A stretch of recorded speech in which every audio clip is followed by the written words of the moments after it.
ছাত্রগণ, আজ শ্রী শ্রী সত্যনারায়ণের পূজার দিনে তোমাদের শোনাব শ্রী শ্রী বিষ্ণুর দশাবতারের কাহিনী।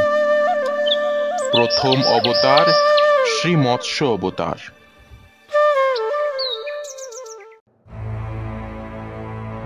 সত্যযুগের অন্তিম সময়ে সৃষ্টিকর্তা ব্রহ্মা ব্রহ্মলোকের কল্পান্তরে নিদ্রাচ্ছন্ন ছিলেন। নিদ্রারত ব্রহ্মদেবের মুখ থেকে কালক্রমে বেদবাক্য নির্গত হতে থাকে। সর্বে ভবন্তু সুখিনঃ, সর্বে সন্তু নিরাময়াঃ, সর্বে ভদ্রাণি পশ্যন্তু, মা কশ্চিৎ দুঃখভাগ্ ভবেৎ।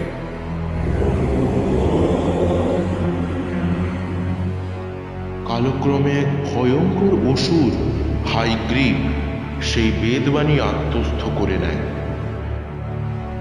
এমতাবস্থায়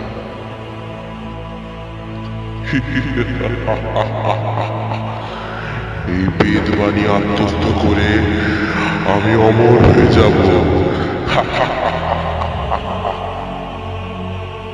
নারায়ণ নারায়ণ, এ কি কাণ্ড!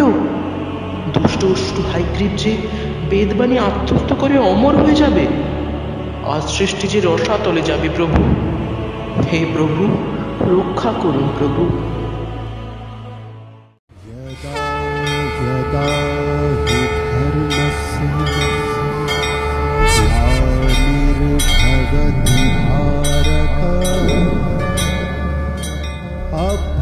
अभ्युत्थानम् अधर्मस्य तदात्मानं सृजाम्यहम्।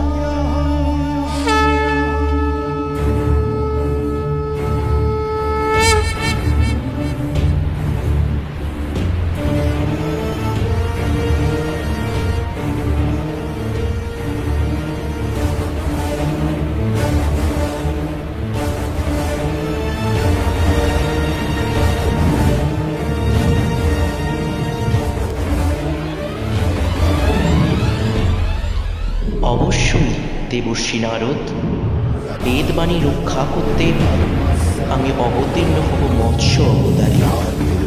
আমার পরম ভক্ত রাজা সত্যব্রত অপেক্ষা করছে আমার।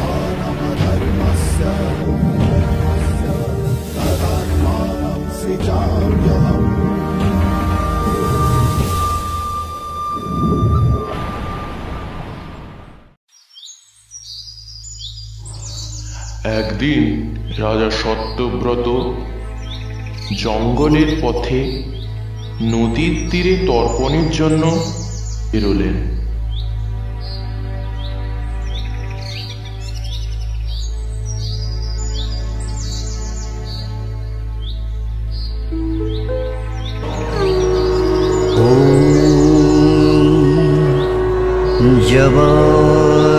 कुसुम शङ्काशं कश्यपेयं महाद्युतिं धन्तारिं सर्वपापगणं प्रणतो हस्मै दिवाकरम्।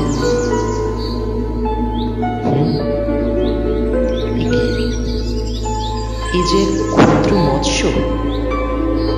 না মহারাজ, আমায় জলে ফেলে দেবেন না। জলে ফেলে দিলে বড় মাছেরা আমায় খেয়ে ফেলবে। আমায় রক্ষা করুন।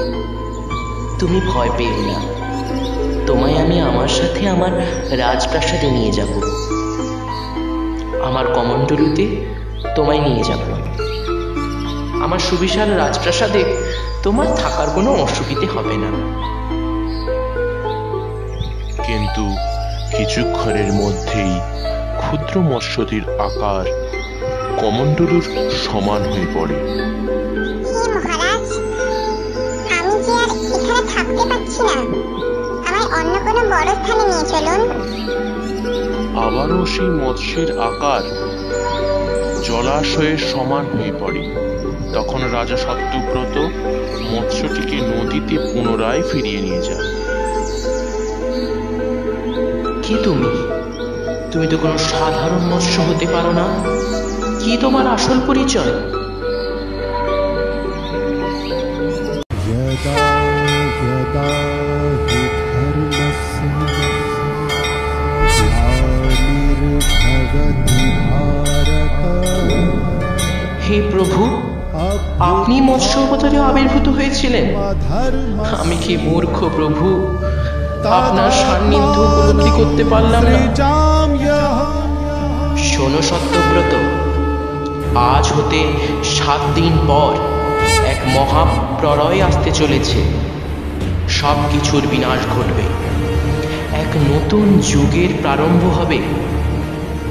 তোমায় যত শীঘ্র সম্ভব সপ্ত ঋষিগণ, পশু পাখি, বনস্পতি, বৃক্ষরাজির বীজ একত্রিত করতে হবে। প্রলয়কালে আমি বিশাল জাহাজ নিয়ে আবির্ভূত হব এবং তোমাদের রক্ষা করব, যাতে পরবর্তী যুগের সূচনা হতে পারে। যথা আজ্ঞা প্রভু, যথা আজ্ঞা। শ্রী বিষ্ণুর কথা মতো রাজা সত্যব্রত যথাসময়ে সপ্ত ঋষি, পশু পাখি, বনস্পতি, বৃক্ষরাজির বীজ, নতুন যুগ সৃষ্টি করার জন্য সকল উপকরণ নিয়ে সমুদ্র তীরে উপস্থিত হন। যথাসময়ে শ্রী বিষ্ণু শীষ নাগ দ্বারা তার সাথে জাহাজকে বেঁধে তাদের মহাপ্রলয় থেকে রক্ষা করেন। এরপর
এবার আমি অমর।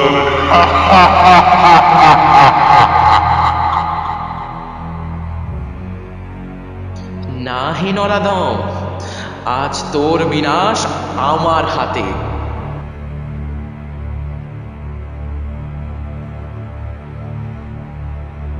দুষ্ট হায়গ্রীবকে যুদ্ধে পরাজিত করার পর শ্রীবিষ্ণু বেদকে সুরক্ষিতভাবে ব্রহ্মদেবকে সমর্পণ করেন। এ কারণেই শ্রীবিষ্ণু মৎস্য রূপ ধারণ করেছিলেন। नारायणं नमस्कृत्य नरं चैव नरोत्तमं देवीं सरस्वतीं व्यासं ततो जायम्